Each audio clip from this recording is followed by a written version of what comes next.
and welcome to the SciFirst MovieTalk episode. So in this episode, I'll be discussing the 1968 classic psychological thriller, Rosemary's Baby, as written and directed by Roman Polanski and as based on the 1967 novel of the same name by Ira Levin.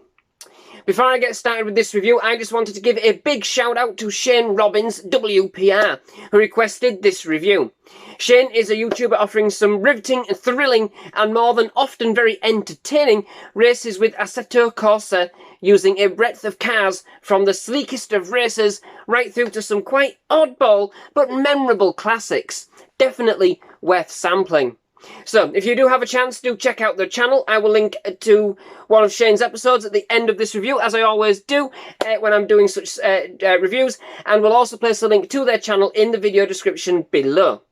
So, now, before I also get started with the review, there may be a few spoilers for this movie, given that some of the elements I do want to discuss about it, and so even though I know it's quite an old movie now, I just wanted to kind of give you the chance to switch off if you still, you did want to keep some of the elements of the movie's secret, a little bit secret for your first viewing, if that applies to you. So if it does, please do switch off now, but please do pop by once you have checked out the film. I would certainly be very interested to know what you made of it. So, anywho, Rosemary's Baby. The movie follows a young couple, Rosemary and Guy Woodhouse, as played by Mia Farrow and John Cassavetes, respectively, with a distinct focus on Rosemary herself throughout, as they both kind of do settle into the new apartment together. Guy is a struggling actor who's been in a few plays, but never really had that kind of big break. Rosemary is his ever-doting wife, nesting within their apartment, making it their home, and longing for a baby to complete their family. Their fortunes do start to turn, however, when they meet their sweet, but if somewhat nosy neighbours, Minnie and Roman Cassavetes, as played by Ruth Grodin and Sidney Blackmer, respectively, who seem to take an instant liking to Rosemary and a bit of a shine to Guy. While Guy starts to turn his acting career around, Rosemary falls pregnant, much to the joy of their newfound friends, who take a more than active role and interest in her pregnancy. However, it soon becomes all too apparent that something more sinister is at play, and what starts out as a wonderful blessing starts to become a curse, as Rosemary starts to suspect that a child may not all be what it seems, and that her neighbours may have a darker purpose and motivation behind their eagerness to assist and befriend. So, this is certainly a very interesting entry into the horror kind of come thriller genre. It's certainly been one of my favourites since watching it quite some years ago, to be quite fair, for the very first time. It was one of those kind of movies that I always get kind of watched and tried to catch when it was on TV, kind of on one of the, the midnight showings that they used to have, that they used to do. The witching hour of TV, if you like, that certainly opened me up to a whole new world of movies when I was younger. Now, the thing is, really, when all's said and done, this movie isn't exactly all that scary when you kind of weigh it up against others made of a very similar ilk involving elements such as possession, devil worship, and pagan rituals. And it is quite a long and drawn-out experience. But what this movie does do is get right under your skin, bringing the unthinkable right into your own home.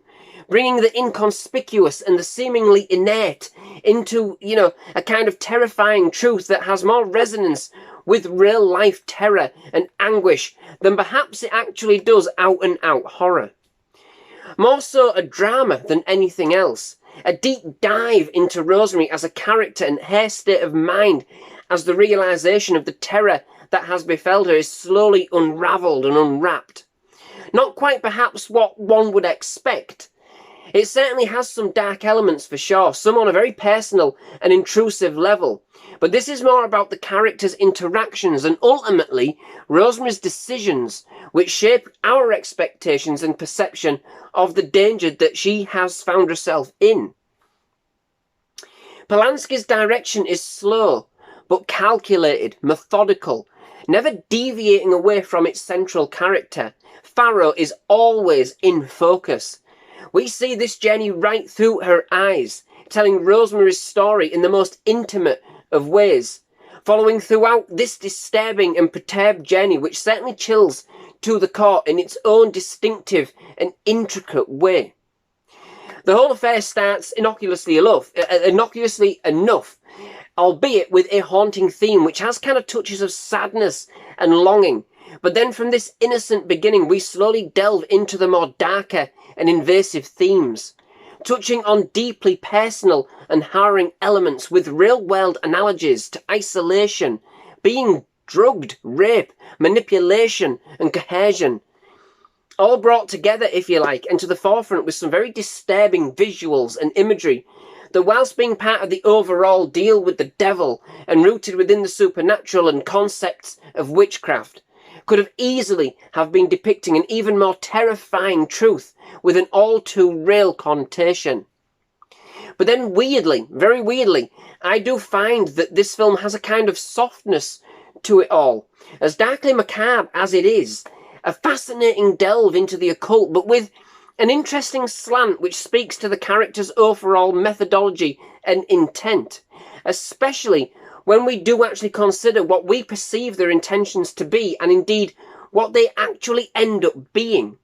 Sinister, but almost, with respect to the following, the occult, and although menacing for sure, they're not exactly painted out to be true villains, not by the end in any respect. This is distinctly reserved for Guy as Rosemary's husband, who literally sells his wife for fame and fortune and sees no harm in having her raped either by the devil or indeed himself.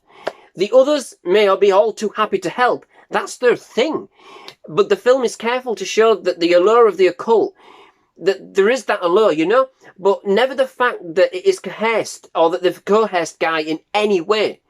He made all those choices on his own accord.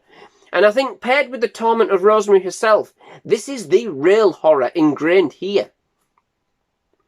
Overall, this is a deep psychological horror, a disturbing movie that, whilst not being overly scary, can still get right under your skin and certainly forms a focal point for discussion.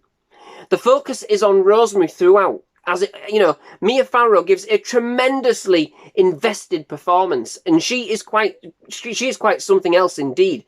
And there is a kind of this fixation on her and her character by Polanski that gives this a unique and distinctly personal experience as she uncovers the terror that has befallen her.